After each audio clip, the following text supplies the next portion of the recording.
A transformação de São Paulo em importante centro urbano e industrial tomou impulso entre 1890 e 1900.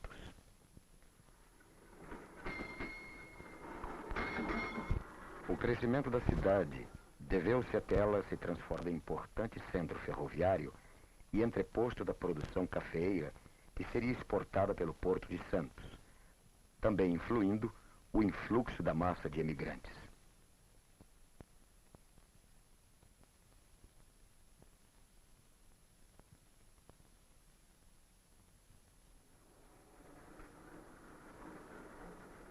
Os primeiros anos do século assistem à urbanização da velha burguesia rural e ao surgimento da burguesia financeira e industrial, à expansão e diversificação das classes médias e ao surgimento de uma classe até então desconhecida, o proletariado urbano.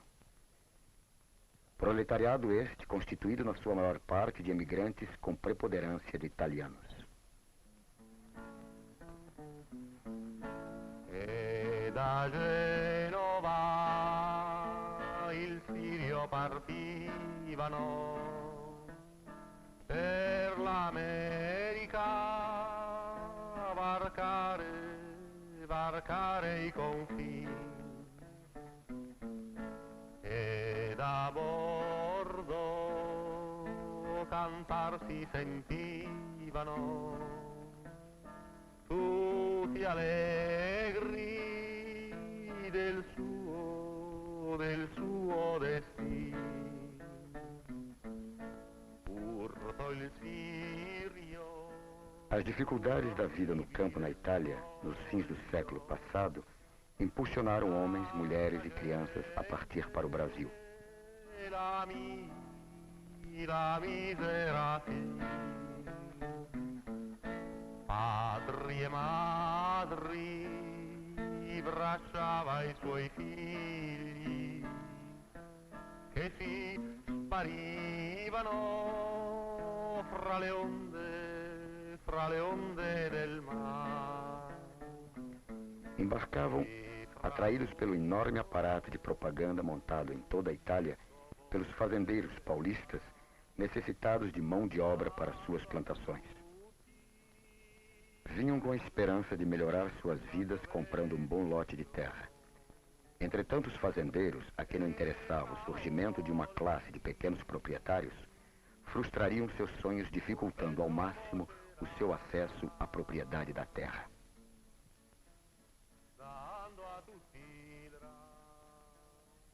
A impossibilidade de comprar a terra sonhada, as dificuldades para economizar e os maus tratos recebidos nas fazendas fizeram com que os imigrantes se transferissem para os centros urbanos. Italianos, espanhóis e portugueses constituiriam em 1901 uma força de trabalho de 50.000 pessoas ao serviço da industrialização da cidade de São Paulo.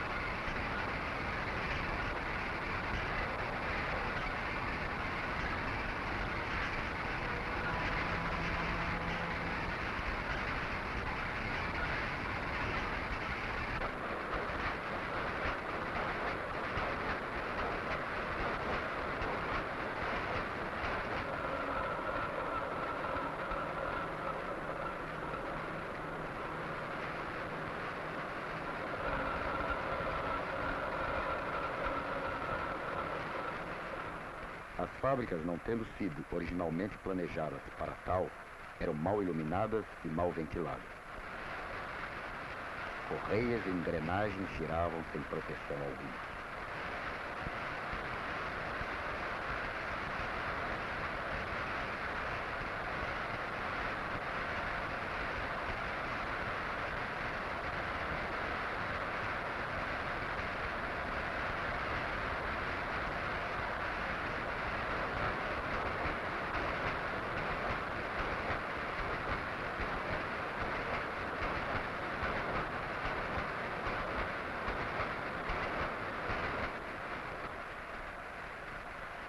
A jornada de trabalho era em média de 16 horas, sendo muito grande o número de mulheres e crianças entre o operariado. As crianças trabalhavam 11 horas por dia e eram constantes os maus tratos pelos erros cometidos. Os salários eram baixíssimos, flutuando conforme as necessidades do empregador, não existindo o salário mínimo.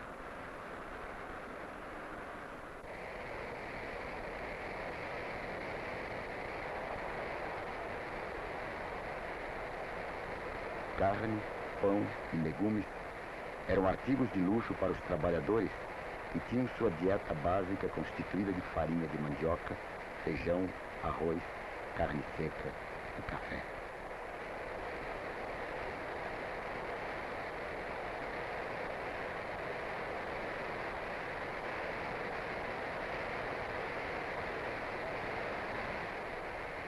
É assim que o trabalhador, desprotegido nos acidentes de trabalho e na velhice, começa a sentir a necessidade de agrupar-se. Dentro de um critério de autodefesa, uniram-se operários de diversas profissões, constituindo caixas beneficentes e associações de mútuo socorro.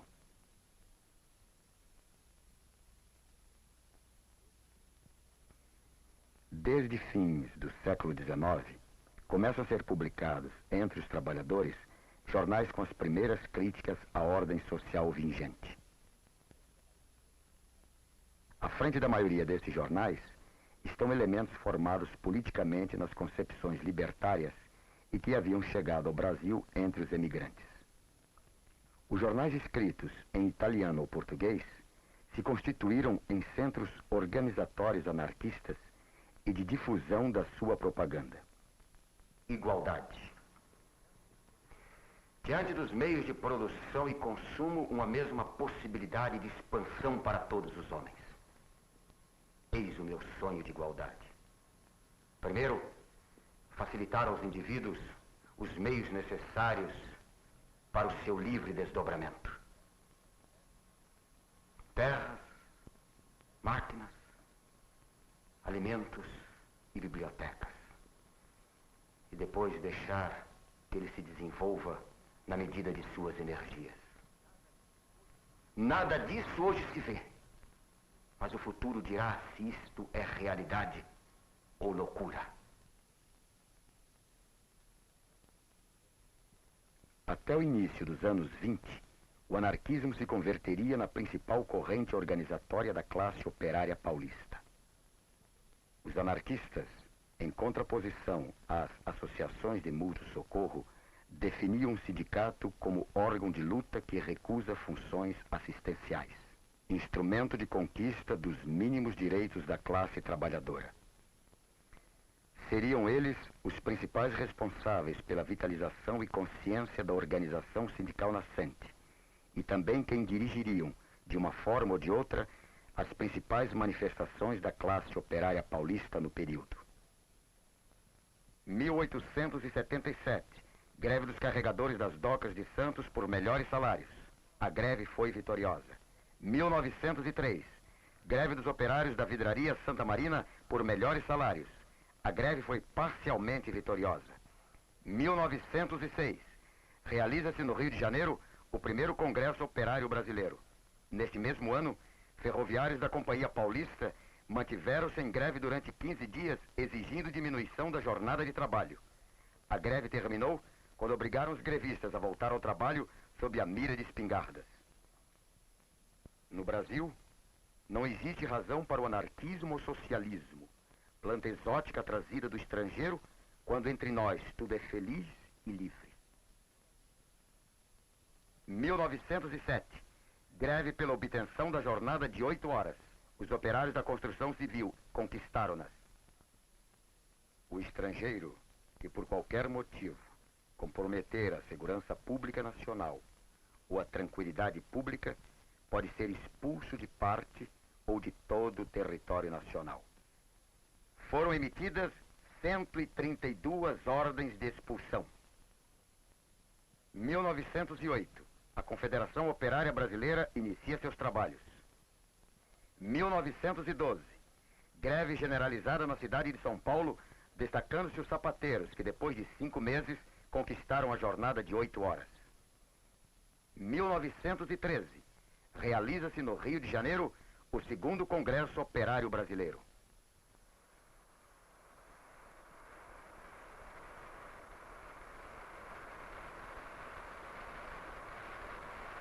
A crise internacional iniciada em meados de 1913, agravando-se no curso do ano seguinte com a deflagração do conflito mundial, tem um grande impacto no Brasil.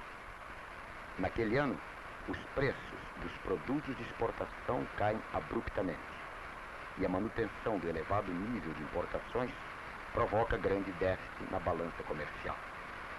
O início do conflito mundial provoca a paralisação da entrada de capitais estrangeiros, ao mesmo tempo em que o país se vê obrigado a remeter ao exterior 10 milhões de libras esterlinas para atender compromissos de dívida externa.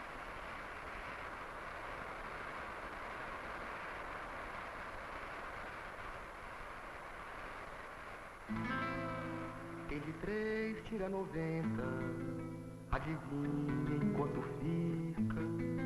Essa conta é que atormenta, que infeza e mortifica os pobres dos proletários neste jogo de entremês.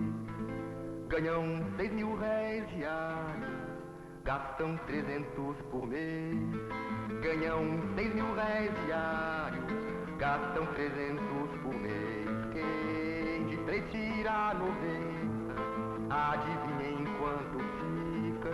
Esta conta é que atormenta, que infeza e mortifica os pobres dos proletários neste jogo de entremês.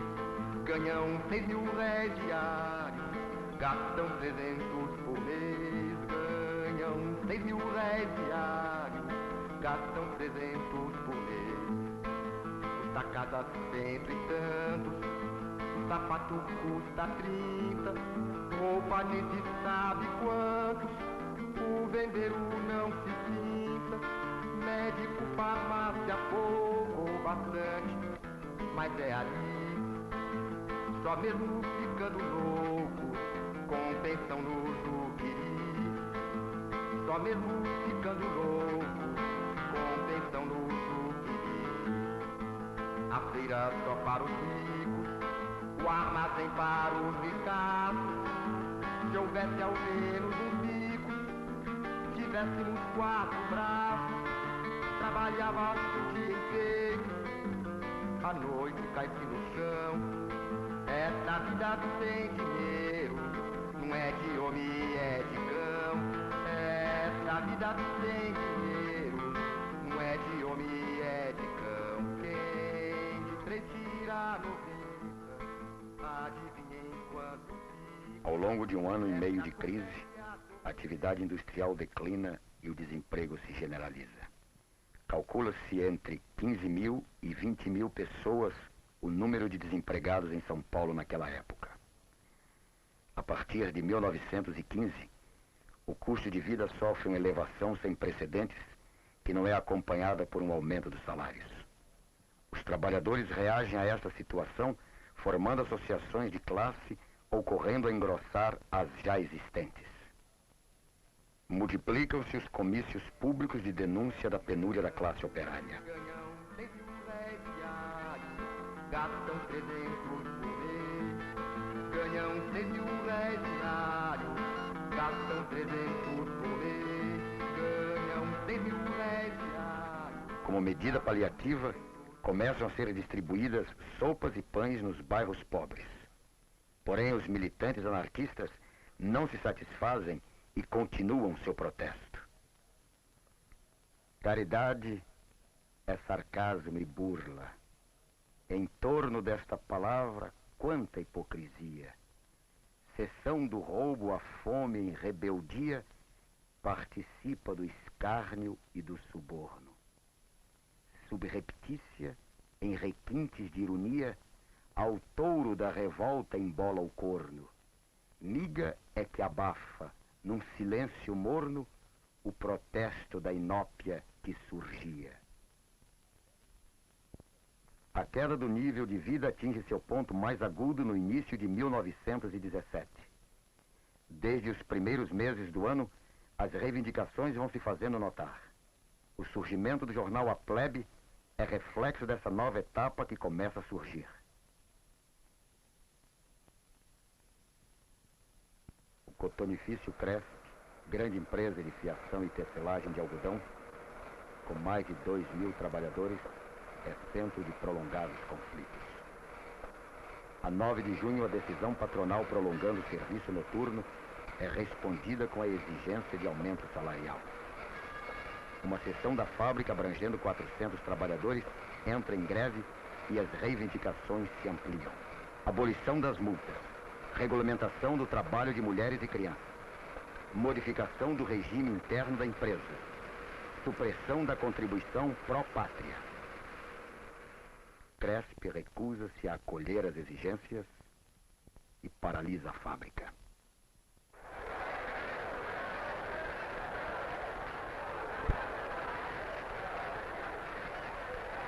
A recusa de aumento salarial provoca a imediata greve dos tecelões do cotonifício Cresp. A esta segue-se passeata no dia 15 de junho. A polícia intervém prendendo homens e mulheres. Alastram-se as manifestações. Durante todo o mês seguem eclodindo greves e os grevistas promovem passeatas de comício.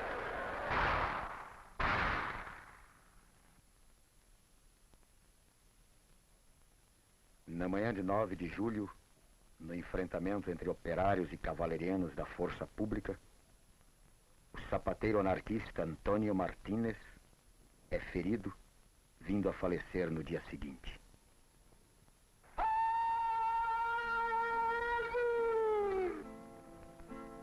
Alla mattina,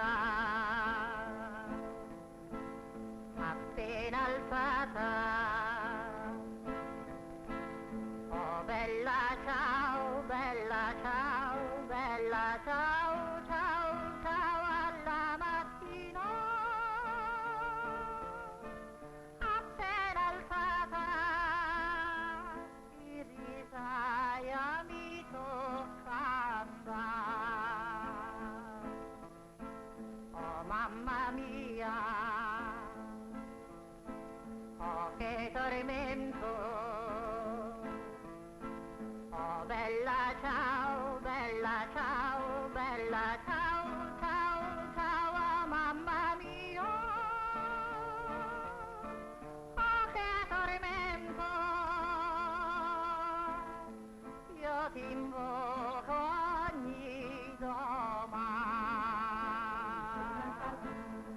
Io ti invoco ogni domani, io ti invoco ogni domani, portami via, oh bella ciao, bella ciao, bella ciao. A paralisação se estende. O enterro do jovem Martínez simboliza o momento de passagem de uma grande greve para uma paralisação geral da cidade. O número de grevistas cresce rapidamente de 15 para 25 e 45 mil pessoas.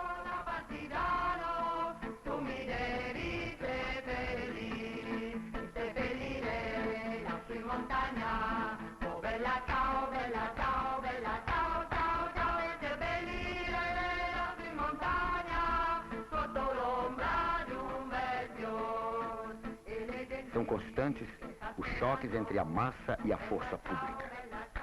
7.000 milicianos são deslocados do interior para a capital do estado e cruzadores são enviados ao Porto de Santos. Entretanto, a repressão não podia suprir a necessidade de entendimentos para pôr fim à greve geral. São iniciadas conversações com os industriais visando obter as reivindicações apresentadas pelos grevistas através do Comitê de Defesa Proletária. Aumento salarial de 35%. Proibição do trabalho de menores de 14 anos. Abolição do trabalho noturno para mulheres e crianças. Garantia de trabalho permanente. Jornada de trabalho de 8 horas. Acréscimo de 50% nas horas extras. Respeito ao direito de associação. Libertação dos grevistas presos. Permanência no emprego dos grevistas presos. Através de demoradas negociações, o comitê consegue obter dos empresários a promessa de aumento de 20% nos salários, respeito dos direitos operários, não dispensa dos grevistas, libertação dos presos durante a greve e fiscalização do trabalho de menores.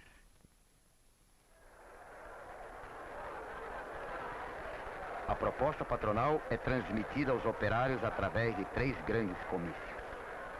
No Brás, na Lapa e no Ipiranga, os operários grevistas aprovam a resolução de encerrar a greve nas fábricas que assinarem o acordo, com a disposição de retomá-la caso o acordo não seja cumprido, afirmando também assumir a tarefa de organizar a massa proletária.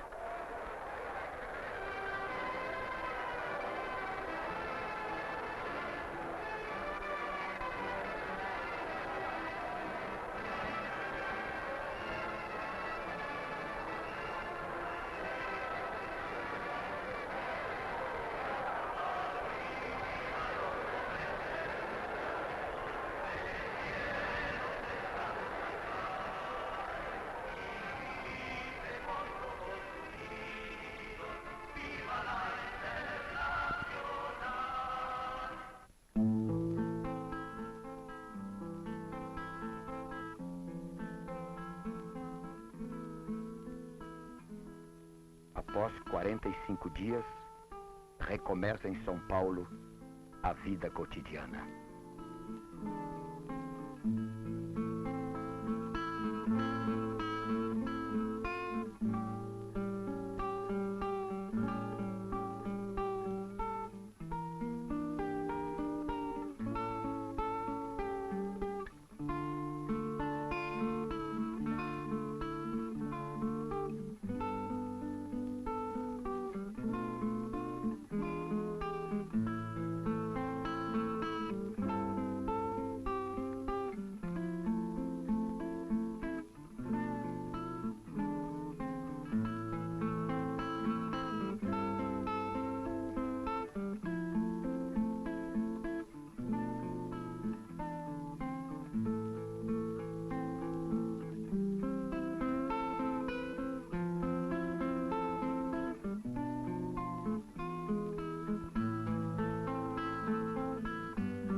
Julho de 1917 abriu um período de mobilizações operárias entre o Rio de Janeiro e São Paulo, que se estenderam até 1921. Todas elas, não obstante suas particularidades, tendo objetivos comuns: a melhoria das condições econômicas dos trabalhadores e o reconhecimento das suas organizações sindicais, que começavam a ganhar representatividade.